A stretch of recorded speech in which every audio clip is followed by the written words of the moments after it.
In order to retire early, you first have to figure out how money really works. It's pretty counterintuitive, but it can change your life once you figure it out. In this video, we'll first dismantle some limiting beliefs about money, some lies we've all been told. Then we'll talk about how the system is set up so the middle class and lower struggle to climb up. Lastly, I'll share with you how to retire early starting from the middle class, which is also how I've managed to retire early from corporate at 25 years old. All money is a tool, a means to an end. Yet, money seems to be loaded with a bunch of unnecessary meanings and emotions for most people. Money is the root of all evil. Money is sinful. Wanting money is greedy. All rich people get there is by taking advantage of others. These beliefs will sabotage you from obtaining and holding on to more wealth. Most people think living paycheck to paycheck is a discipline problem or an income problem. It's not. From my years of doing wealth and freedom coaching, I noticed that all of my clients who were living paycheck to paycheck,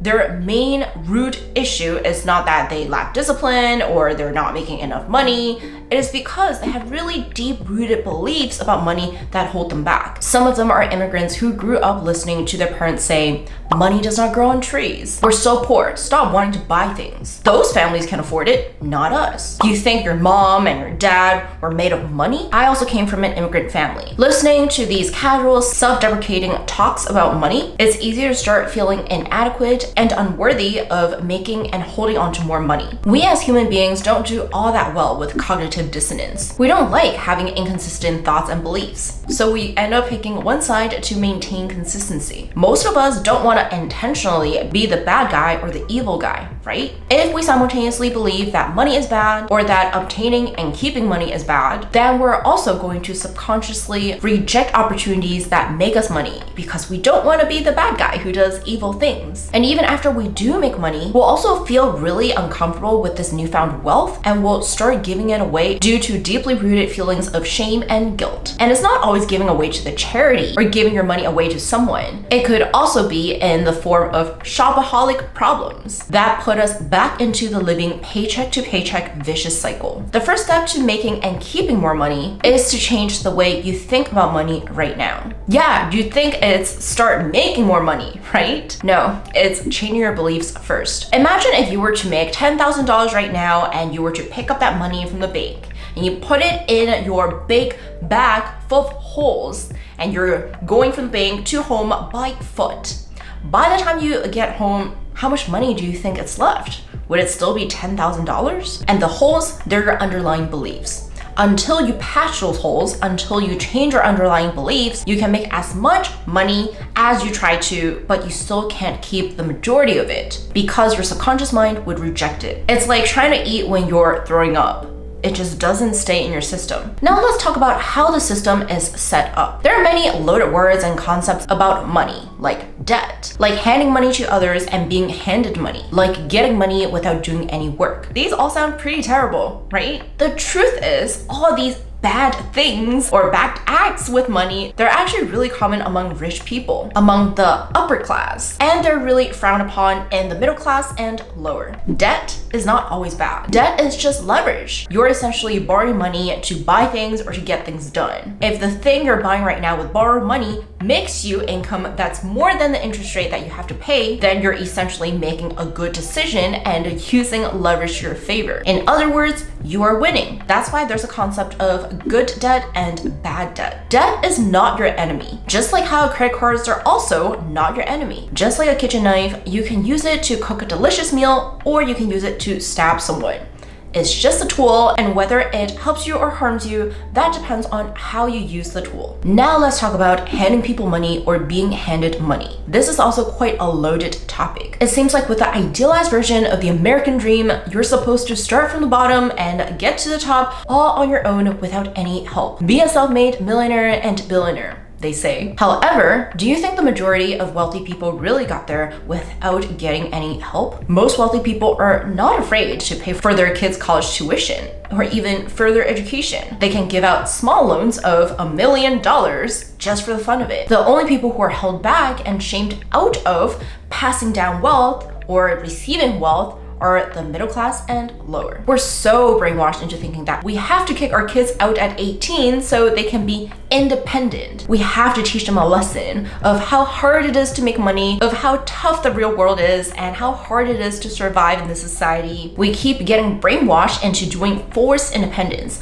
forcing our kids, intentionally not providing financial help because of the shame and stigma that's involved. So as a result, instead of generational wealth, we pass down generational trauma. And similarly, in a previous video, I also mentioned how the concept of self-made is highly misleading and can even be harmful for those of us who were not born into money and power. Most billionaires we see today are not self-made. Not Jeff Bezos, who got a loan of $300,000 from his parents. Bill Gates grew up with a ton of privilege that was rarely talked about. They may not be handed $1 billion, but they certainly were given a lot of financial support, as well as support by our society, technological advancement, and mentors along the way. According to research done by economist Herbert Simon, 90% of what we earn in the marketplace is due to inheritance of science innovation and societal institutions left by previous generations. In my opinion, striving for self-made is both unrealistic and unnecessary. It's highly ego-driven. So what if you received help? Does the lack of the self-made title invalidate all of your hard work? Does it invalidate your wealth? If you got to the top with the help of others and you feel like you owe it to society and you owe it to others, then you can always give back to society by helping others get to the top too. And as a result, our society becomes better as a whole. Why hate on everyone who's not self-made, and why reject help if it's available to you?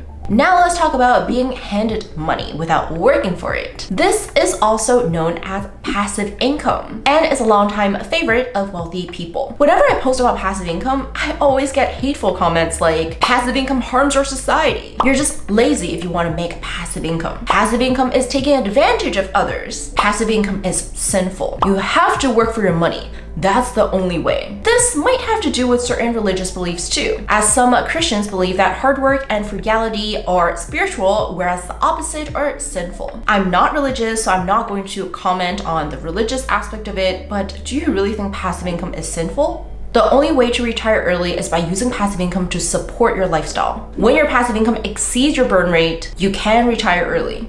This applies to whether or not you choose to follow the 4% rule, also known as the 25x rule, also known as the FI number. So this leads me to discussing how you can retire early starting from the middle class. Full transparency, I think I do currently count as the upper middle class, not just middle class, but the method I share will also apply to the middle class. First, there is nothing wrong with having a 9-to-5 job. I think social media has painted a pretty ugly picture of what the 9-to-5 corporate life is like to young millennials and Gen Zs. Part of the issue is how short people's attention spans are and how short these social media posts are. These short form videos contain bite-sized information that are 7 seconds long, and it's almost impossible to include any nuance inside of the 7-second video. I mean, the fact that you're watching my video up until this point is pretty much a miracle, so maybe you want to consider subscribing and liking the video. And the truth is, I was part of the problem too. Since I got fired by my seemingly stable 9-to-5, 6-figure job in the middle of the pandemic, when my mental health was at its worst, I got pretty bitter about the corporate life and the 9-to-5 life, and I did create a lot of social media posts basically bashing the rat race. So yes, I've said some pretty subjective and misleading things about the 9-to-5 life. The truth is, working a 9-to-5 job and having a 9-to-5 life is not intrinsically evil. And there's nothing wrong with having a job. Not everyone is meant to be a boss. And being a boss, as I've learned in the past 8 years of being a boss, comes with a lot of extra responsibilities. As a boss, you have to ensure not only your own well-being, but also your teammates' well-being. And for many new bosses, instead of working a 9-to-5, they're now working 24/7. Because so many finance gurus on social media like to bash on the 9-to-5 life, many young people want to skip the 9-to-5 altogether and jump straight into passive income and early retirement. In my opinion, that is foolish and unrealistic. Yes, passive income can help you retire early. No, passive income is not magic and it does not appear from thin air. In order to make passive income, you have to have some sort of input, let it be labor, capital, technology, and time. Stop listening to these gurus that tell you to just save and invest more. Make that money first. A 7% return on a $500 portfolio is $35 a year. A 7% return on a $500K portfolio is $35,000 a year. Making capital gains from a large portfolio just hits different. If you're starting from the middle class, you probably don't currently have a lot of capital. So I encourage you to start with making active income using labor, technology, or time. Labor means active income. You can use your own labor or other people's labor by hiring them. You can use your own labor or other people's labor as leverage. Make active income first, and you can always modify your processes to either automate them using technology or by hiring help so you can outsource it. Technology means learning how to code or how to use software to automate your money-making processes. This is also highlighted in my free training all about how to retire early with a passive income ecosystem. And that is also how I retired early from corporate at 25 years old. You can find more information about the training in the info box or in the pinned comment.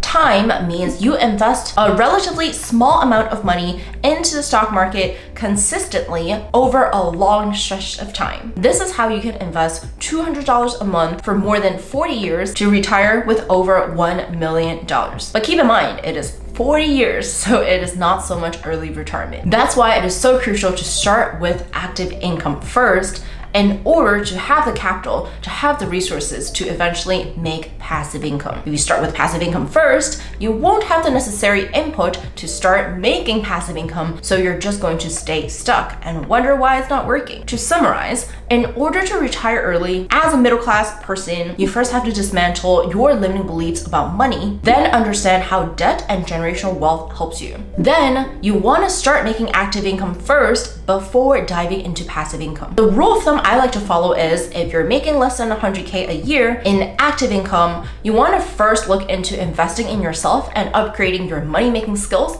so that you can bump that up and start making more than 100K per year, so then you have enough money to start investing externally, let it be the stock market or real estate. When you're making less than 100K a year, the leftover money you have within your income does not make all that much difference in the stock market, especially in the short run, which is if you want to retire early. But you can use the excess income to invest in yourself, upgrade your money-making skills, and potentially make a lot more in active income. Eventually, you can turn your active income streams into passive income streams. This is covered in detail inside of my free webinar all about my passive income ecosystem, one that helped me retire early from corporate at 25 years old. So far, we've covered how to retire early starting from the middle class and what are the things you need to do to understand money so you can achieve that early retirement. I'm also going to link my next video up here, but don't click on it yet. Make sure to subscribe if you want to retire early.